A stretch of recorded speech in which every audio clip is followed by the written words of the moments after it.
Hi everyone, this is Ryan and Victoria Cole here. Welcome to Needed Conversations. We've been away for a couple of weeks because I've been extensively traveling, doing ministry work, but we are back and we're back with a brand new series. Isn't that right, Victoria?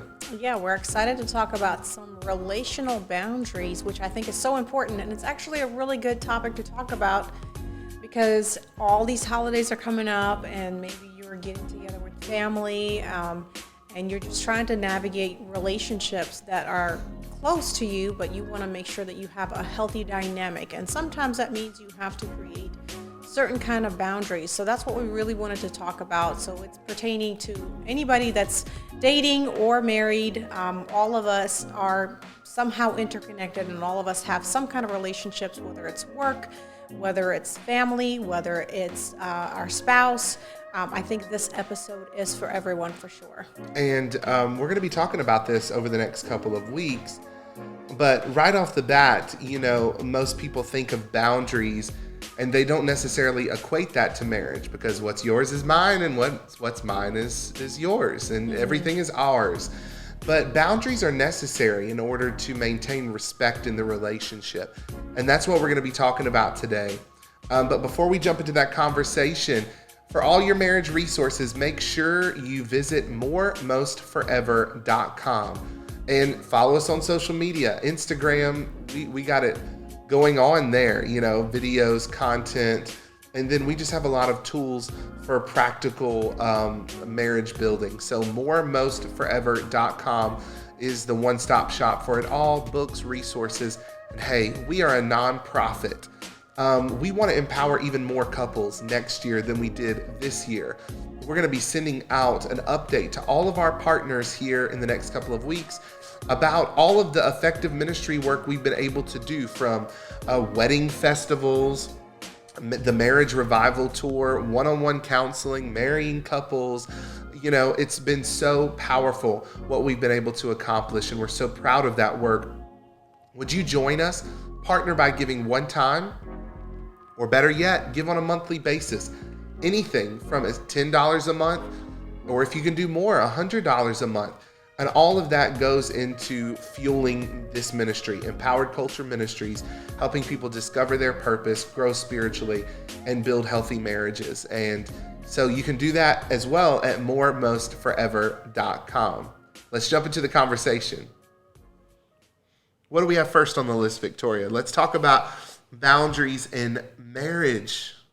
Yeah, so I was just going to go through and kind of talk about why we need boundaries and, just the meaning, I guess, of boundaries, because oftentimes people think of the word and they're like, well, yeah, I know it just means maybe cutting people off. I think that's majority of people. That's kind of what they identify with when they hear the word boundaries. And I think that we can stop there and dig into that concept, because a boundary isn't necessarily a wall. Yeah. It's not keeping everything and everyone out. It's not isolating yourself, but it's making sure that, your relationship is able to flow properly. Mm-hmm. Every river needs banks in order to channel that water somewhere. And if it doesn't, then it turns into a pond. And that pond becomes overtaken with bacteria. Nothing can live in that stagnant body of water. There has to be motion. And if your relationship isn't going anywhere and everything is bleeding into each other, then you're not going to be able to grow anything in that type of marriage. And so that's why boundaries are important. It's there to preserve and protect you, not for you to build walls to keep everybody out. And here's the thing, every relationship, whether they be marriage, friendships, even work relationships, they have these unspoken, invisible contracts. And you've negotiated those terms in one way or the other. Mm-hmm. And most of those contracts have been built on false expectation and assumptions. Yes. And even if you were very intentional about the relationships that you currently have, if the season has expired for that relationship, then the terms of that contract has to be renegotiated. So you have to communicate what your expectation is for the marriage or the relationship. what you're bringing to the table, what they're bringing to the table, and whether that relationship, of course, outside of marriage, there are relationships that are transactional. There are relationships where you have confidentiality. They're confidants. They're mentors. What is the proximity that you and I have with one another? But as it relates to marriage, every seasonal shift that you go through, you have to renegotiate the boundaries of all three courts: the outer court, which is the spiritual aspect of your relationship; the inner court, which is the soul; and the most holy place, which is, the place of intimacy and sex. So you have to say, these are our boundaries that are going to help move our relationship forward. Does that make sense? Yeah, for sure. And you have to qualify people, based on what it is that you are what kind of relationship you're willing to have with them. And maybe to some of them, it may have come across as you're cutting them off. But you must have healthy boundaries, especially in the relationships that you may have hit those hurdles. You may have to step away and reevaluate what those relationships are. Because if you if you call a relationship something that it's not, you're going to be setting yourself up for a big disappointment. Like Ryan said, there are relationships that are very transactional, but if you have a other expectation of this relationship, you're going to be disappointed over and over again, and then you're going to blame that it's this person's fault. Although really the ball is in your court, and you have the power to be able to decide what information to share with a certain group of people. Some group of people don't have the capacity to hold certain things. So you have to recognize, okay, this is the season that I'm in, and this is the group of people that I'm able to share this information with, and this is a group of people that I may not be able to share information with. And that doesn't mean that they're lesser of a person. They just may not fit into that place in your life, and that's okay. And some of them may feel offended because you may have changed your dynamic with them relationally. And maybe they had the capacity for who you were a season ago, yeah. But they don't have capacity for where you're going. And that can be difficult for a lot of people to accept, because they want you to be the same person that they were friends with 10 years ago. Yeah. And it can be difficult for us to accept. And especially in marriage, if you're not growing together, you're growing apart. Mm-hmm. And so being able to re-identify those boundaries in every season is going to be important, so that you don't just carry around these false expectations that can leave you with disappointment and regret. One of the things we often talk about is sort of how people hold themselves captive to the early years of dating in the relationship. Yeah. And you had that season, and it was wonderful and beautiful, but that was only chapter 1 of your relationship. You have the rest of your love story to unfold before you. You can't hold yourself captive. But guess what? In order to see the different aspects of your marriage come to full bloom, you're going to have to, establish intentional boundaries in the marriage to be able to focus on that growth. In other words, right? When we think of boundaries, we think of limiting our relationship with somebody.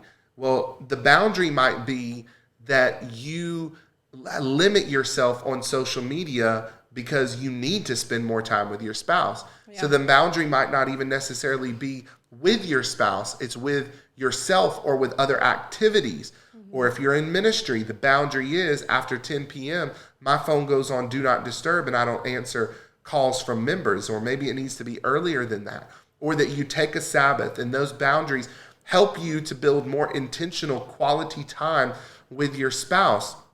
The other thing might be, I need the boundary of every single day, I need alone time. And I know this is true for Victoria, but it's also true for me too. She's more of an introvert, so it's especially true for introverts. They need time to themselves. She loves to walk, she loves to work out. And if I give her that space, that boundary, and respect it, she's a whole lot better of a wife throughout the rest of that day, because she was able to fill up her vessel in the morning. And so whatever that is, if you have a hobby, it's not bad that you have different interests from your spouse, as long as all of your interests aren't a apart. You know, you need those points of commonality, but you also need to give your spouse the space that they need to pursue things that they're passionate about or just simply fill up every single day. Yeah, I wrote this down that boundaries differentiate me from you. And I think that's so powerful because it really, again, helps us to be authentic and true to our own selves. And I think as supportive spouses, we should recognize that. Like Ryan said, if you sense that your spouse is that kind of a person and they need their time alone or they need time with you, maybe some spouses actually want that quality time, you have to recognize that. And if something else is taking precedence over that, you have to say, I am going to cut this off even though I'm working on my phone, or I am actually doing good work. But is it actually detrimental to your relationship and to your marriage? Or maybe it's you dating. So just making sure that you recognize that you both need to be authentic and true to each other, and differences are good. Differences help you to work together and cover each other where the other spouse may not see. So I thought that was so powerful, because a lot of times when we think of boundaries, we think cutting people off or cutting this cold turkey. But I think sometimes it's just adjusting certain things during certain seasons to help you be a better you and be more present and just be more effective in general. Yeah, I think you can lose yourself in a relationship, even in a marriage, right? Mm-hmm. Or being a mother. I know or for being me, a mother, yes. Yeah, you get lost. And I've talked to so many females. I've experienced that myself, because you are so like running full force being a mother, like going from, physically carrying a child to raising a child to feeding a child to feeling like you're a cow, like you're constantly an open kitchen, and feeling like that dependency of this person. And then you have to learn to let it go. And your children are now in school. It hit me like a ton of bricks when my kids both went to school, and it's not like I don't know who I am and what I'm supposed to do, but there's often times when you question yourself, like, am I doing what I'm supposed to do? Or like, how can I find myself again after this season of intense work and intense dependency of my children, but now they're becoming more independent, so I have to let that go. And it's okay to grieve that. And again, you as a spouse, like for men to recognize that for women, that can be very challenging, because women tend to be the nurturer and having to feed and do so much more like physical and also emotional detachment from it, that it may be very difficult. So I think that that's very important as well. Yeah, you have to analyze your marriage dynamic and see which side of the aisle that you fall on. For one person, it might be you need a boundary to invest in yourself. And for another person, you might need a boundary to cut off at some point the work and that you carry home so often. Yeah. And one of you, more than likely, is the person that is all consuming, right? It might be your personality. You might be more extroverted. Like, for instance, I think it's very easy for me to overwhelm our relationship with my agenda, and for Victoria to be absorbed into what I'm doing. And it's important for me as a husband to recognize that she has to have her own places where she invests and that she's passionate about. Because if not, then she can become slowly disgruntled, that she feels like that her dreams are not also equally prioritized within the relationship. So you have to analyze your marriage and say, which one of the ends of that am I falling on? Or you might be one where both of you are extroverted and you're both all consuming, and that leads to you just butting heads all the time. Mm-hmm. And proper boundaries and allocating time is going to be very important for you, especially if both of you are extroverted and big dreamers, etc., that you say, this aspect of our life is going to be dedicated to this part of your dream. This aspect of our life is going to be dedicated to mine. And it may not be just dividing a week. And that's why it's important for you to write down the vision and the mission that you have for your marriage, and then track that through a timeline and say, in order for us to get here, for this aspect of our dream that maybe you have, it's going to require this educational investment, this investment in time. okay, let's make an agreement. I'm going to do this for 1 year, and I'm going to put this thing to the side in order for you to get there. And on the other end, you will be able to fuel me once you have stepped into this new career path or whatever that is. So you understand that this sacrifice has a beginning and an end date. Yeah. And you have to agree to it, and you have to also live up to that agreement in order for the relationship to maintain a level of trustworthiness. And that's boundaries. You agree to it. You said you were going to do it. Be a person of your word. Let your yes be yes and your no be no. And then set a boundary and said, there's no options of me getting out of this agreement. Yeah, right. And I think what we started with this conversation is creating boundaries for yourself, learning to have those boundaries where we're not talking about relationships. We're talking about our own selves. Like, what do I need to cut off? What do I need to add into my routine to become a better person? I think that translates to having a good relationship with your spouse, where you do create those healthy boundaries and you don't lose yourself along the way. So like Ryan said, being a person of integrity, meaning that you are self-aware of what is going on in your life and making sure that you create proper boundaries for yourself, because you know yourself better than anybody else. You know your weaknesses, your strengths, and I think it's very important to recognize those things so that whenever you actually step into a relationship with another person, you both are then healthy individuals, recognizing, okay, this is something that we have to constantly have throughout our life so that we can approach certain things in a healthy manner. And so then you having a good relationship with your spouse, you can then start addressing external relationships, meaning extended family, whether it's ministry, whether it's work related. I think that that's really what's truly going to help you address the issues. And one thing that I wrote down, it says, one way to identify your boundaries is to think about the areas of your life where you're experiencing problems. And again, we talked about personal boundaries that you create, but then externally, when we talked about relationships, if you're constantly having a problem with a person, you have to step back and reevaluate what kind of relationship is this, and have they outgrown the season, that they may have been good for that season that you were in, but now you are in a different season and you have to let that go. Or did you just have to redefine that relationship and you have to create those boundaries and say, I can no longer do certain things with this person. I mean, like when we got married, our circle of friends shifted because, we're married now and we want to hang out with other couples so that we can have, a good exchange and we can learn from each other. So it's just a lot easier than having to hang out with somebody that's single. Not to say that you can't do that, but I mean, definitely with seasons, things change and you have to reevaluate relationships. Or like you have a transactional relationship, and if you fail to recognize that it's a transactional relationship and it's seasonal, then you're going to have a false expectation and you're going to cause yourself a lot of heartache. And it's really not that person's fault. It's really something that you have placed on this person that they did not have the capacity to carry. Yeah, most people walk around with high levels of frustration, and they never ask what the frustration is pointing to. Frustration is an indication that an old strategy that may have worked in a previous season no longer works for the season that you're in.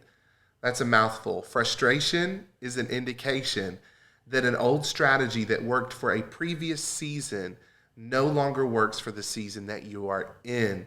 And so you ask yourself, I'm frustrated, look at the strategy. In your marriage, if you're frustrated, what are the boundaries? Or maybe you have no boundaries. What is the terms and conditions of the agreement in your marriage in this season of your life? And that's going to change. It's going to ebb and flow over time. And if it's outside of marriage, I've had to, swallow some hard pills, professionally, friendships that I felt as if we had both outgrown the present structure of the relationship. And in order for us to move forward, we had to separate and create a new normal with that relationship. And in doing so, it's hard because we become comfortable in dysfunction. We have adjusted to accommodate the dysfunction a lot of times. And so stepping outside of it is like breaking a bone to reset it. It's like a person with a nose that's been broken or any bone that's broken, after it sets for a period of time, the body will adjust to accommodate the brokenness of that bone, and you'll lean upon other parts of your body. However, in order to get it right, if you haven't done it to begin with and it's set in place, they are going to have to take a hammer and re-crack that bone and break it again in order to set it into proper place. And sometimes that's what you got to do in marriage. Sometimes that's what you got to do in friendships or in your career, professional relationships. You got to break that thing in order to reset it. And you got to say, the way we've been doing this relationship no longer works. Instead of us trying to work around the elephant in the room, let's address it head on. And let's build a new strategy to move forward. And so those are why boundaries are important. Yeah, I love what Maya Angelou said. When people show you who they are, believe them. And oftentimes, it's not from a negative connotation where, it's their fault. That's why I cut them off. No, it's the fact that people showed you who they are, but you chose to believe that they are something else, and therefore put a false expectation on them. And it's not something that they ever, told you. I think it was just maybe you had rose-colored glasses on, whether it's, marriage or dating or another relationship. Believe people, and it's the law of acceptance, is accepting people for who they are. And it doesn't mean that you allow people to walk all over you or abuse you, either verbally or emotionally. That's why boundaries are so important, because you say, if this person chooses to function in dysfunction, that you are going to cut yourself off and you're not going to participate in that for the sake of your peace and just for the sake of, not feeling like somebody's gaslighting you and you're constantly feeling anxiety, because every relationship has to be mutually beneficial. And yes, sometimes there are transactional relationships, and sometimes there are times where you may be sacrificial, where you are giving more than you're receiving. But in the end, those relationships still have to be somewhat mutually beneficial. Otherwise, you're going to be very exhausted and you're going to be very disappointed. I think we don't allow people to tell the truth. We don't allow them to feel comfortable enough to tell us what they really feel, who they really are. And it's not, even when it comes to sin or a struggle that you have, it's not that you want to stay in that place, but you're even failing to acknowledge that that's the struggle to begin with. And so part of being able to set proper boundaries is being able to be transparent and honest with the other person and say, this is how I feel. This is how I was hurt. And then allowing the other person to express the same. And then accepting that and accepting responsibility for your part in the dysfunction. And then mutually agreeing to a new way forward. And sometimes that may mean, parting ways. In marriage, you want to fight with all that you have to move forward together. Yes. There may be situations of abuse, neglect, sexual adultery, those sorts of things, where the marriage is unable to be resolved for whatever reason. But if at all possible, and even in those circumstances where there's been adultery, there's so many couples that we've known who have had their marriages restored and are better than they were before, because they didn't allow the adultery to be an isolated experience that they held a grudge onto for the rest of their life. They allowed that adultery to be a point of revealing, to say that person didn't commit adultery just because they wanted sex with somebody else. The vast majority of people don't cheat because of sex. There's another reason behind it. What is that other reason? That doesn't absolve them from the responsibility of making that poor decision, and they may have to pay the price for it in one way or the other, in rebuilding trust. However, you as the person who was offended on that side of the relationship, You can either live as a victim that happened to you, or you can allow that to speak to you and say, what was it that they were trying to communicate to me that I was not listening to and was not accepting? And what boundaries do we have to set, in order to keep each other accountable in the relationship and rebuild the trust? Technological boundaries, having access to your phone and then cutting it off after a certain point, not giving your information to people of the opposite sex, making those friendships that you have or co-working relationships with the opposite sex very transparent. Those sorts of boundaries are going to help you have a thriving, healthy marriage. Yeah, and I know when we say boundaries, oftentimes people feel like that's bondage, but it really is not. It's actually safety. There's definitely safety in bondage in boundaries. I know we've talked about this in previous episodes as well, about the same thing. The boundaries that a single person should have before they get married. They're there to protect them so that they get God's best. And the same thing, there's boundaries that a marriage has. It's not to keep them from the best. It's to protect them and to keep all of that within that marriage and within that covenant. So I wanted to just close that off and say that just because you hear the word boundaries does not mean it has to be negative, because I think in our society we're always taught boundaries means cut somebody off. But there's a way to be graceful about it and let your yes be yes and your no be no, and you recognizing when seasons shift and you move on to a next relationship, but it doesn't mean that you are not graceful with the relationship that you've previously had with this person. It served its purpose during that season, and you have to be grateful and exit gracefully. Just because you exited out of a relationship doesn't mean that you can't do it gracefully. I think you should, and you should be grateful for the relationship that you had in a specific season because it served its purpose. So transition well. Create boundaries that are there to protect you and to help you along the way, to be a healthy individual, but also build those boundaries to have those good, healthy relationships that are mutually beneficial. Yeah, temporary pain that yields a lasting, eternal, beneficial outcome is always worth it. Yes. It might hurt now to set certain boundaries in place, but it's going to yield a reward for you in the rest of your life. And so make some tough decisions this week. And we're going to be getting into this conversation even more so in the weeks to come, talking about what boundaries you might need to set with your in-laws, what steps to take over the holidays to make sure that your family gathering isn't, fuel to cause division between you and your spouse.